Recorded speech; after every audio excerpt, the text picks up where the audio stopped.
Welcome to IH Talks. I'm Chiara from International House Palermo. And today we're talking about social emotional learning with Jennifer Hillhouse. So the general topic of this talk is the need for schools and centers to provide training and support for teachers related to social emotional learning. Hi, I'm Jen. I'm from IH Bucharest. So Jen, tell us why we should be talking about L in the classrooms. Okay, well, I think it's important to think about that moment in the classroom when we ask our learners, how do you feel today? It's a tiny question, but has a huge impact. We're doing our jobs and we're doing our jobs well, then we've built this relationship, this strong relationship built on trust. There's a good rapport, they listen to each other, they value each other, it's mutual. And so when you ask, how do you feel today? They answer honestly. And what's the most frequent answer that we hear? Personal experience: I'm stressed, I'm anxious, I'm nervous, I'm worried, things are uncertain, I'm confused, I'm overwhelmed, stressed. We hear it again and again and again. And so at that moment as a teacher, you have a choice to make. What do you do? You've got a group of children who are telling you how they feel. What do? Just, clap your hands and move on to the lesson? You can't, or you shouldn't. We've got a sense of we've got an actual responsibility, a duty of care. Why ask the question if you're not prepared to actually deal with the answer? And that in turn adds pressure to us as teachers, because how do you help students who are stressed, children who are stressed and anxious?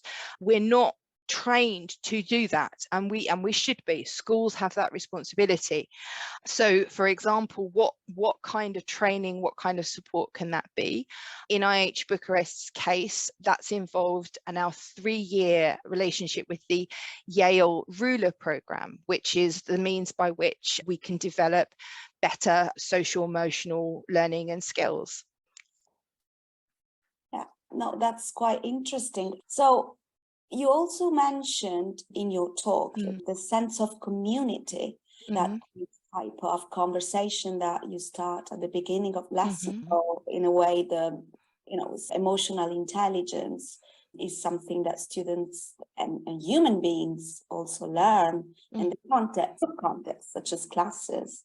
So what can you say about that experience of the program in your center? Well, the Ruler process, it stands for sort of recognizing emotion, understanding, labeling, expressing, and then regulating. So the first part can simply be, recognizing how we feel physically and being able to articulate that. So it might be using something like the mood meter, which is just a graph for identifying emotions in terms of their energy or pleasantness. And so, students might be saying, I'm nervous or I'm anxious. So that's up in the red quadrant. Okay, how does that feel? I'm a bit trembly, hairs on the back of my neck are tingling. Why is that? Because I've got an exam today, or I've got some problems at home. And then the next step becomes, okay, well, how does that feeling help or hinder you? If it helps you in any way, okay, that nervousness can be like an energy source to get us to focus for that test. Fantastic. Okay, but if it's hindering you, what can you do to help yourself move past it? Or what can we do as a community, as a team, to move past it? So instead of, for example, just not asking the question at all, or it being a sort of blasé, how are you? I'm fine. It's an actual genuine helpful conversation, and the learners and the teachers have got both the language to articulate, but also the tools and strategies there to help. So becomes a very meaningful and purposeful conversation. And how do you support the teachers in making this conversation at the beginning of the lesson as authentic as possible? As you said, it might be the case that teachers just ask and students are like, okay, right, let's move to present perfect. Like a valuable routine. Yeah, I think it comes from valuing it ourselves first, because if you don't believe in something or it doesn't work for you, you're not going to be as sort of confident then employing it in the classroom. So in terms of the school, it's been a step-by-step development across the 3 years, starting with the leadership team, then the teachers, and then the teachers with the students, but also the parents as well, the whole staff community. And it's just, yeah, a very step-by-step process. We've got to the point now where we've got 5 dedicated lessons a year purely focused on these types of lessons and this process, and that's something that's going to develop as we go on. That's fascinating. So you have a follow-up program on teaching. Oh, that's very nice. So you also mentioned before, like what we were just chatting, that this is not only something that involves the students, but also the teachers, for example, training programs, but also the parents.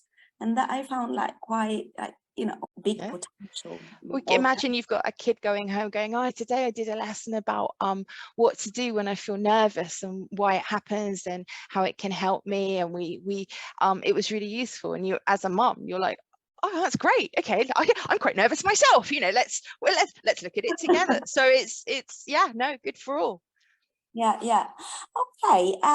So could you, to make it more effective, could you think of an example of a situation that happened in the classroom that could be like a model for all of the teachers to follow?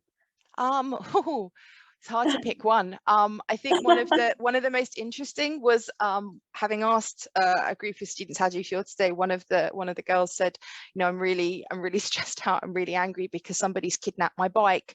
And it's, it sounds funny. It sounds funny, does it? The teacher in me is going, okay, did she mean kidnap? Like what did she actually mean by that? And she meant what she said. Somebody had kidnapped her bike and she had to get it returned.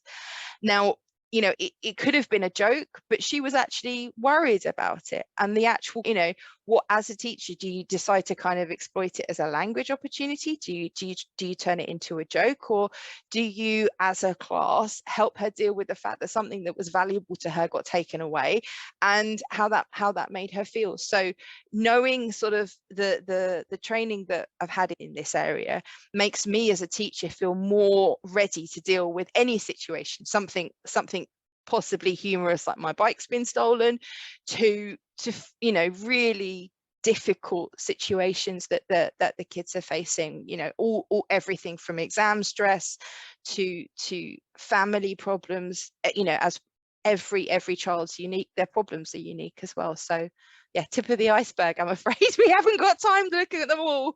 Iceberg model is also important. And as you say, there's also a lot of language opportunity. So if I can summarize what we've been saying, you think that providing specific training will help teachers recognize, understand, and help regulate emotions in the classroom, but there's also great opportunity for language learning in an authentic context that is meaningful for the students. Absolutely.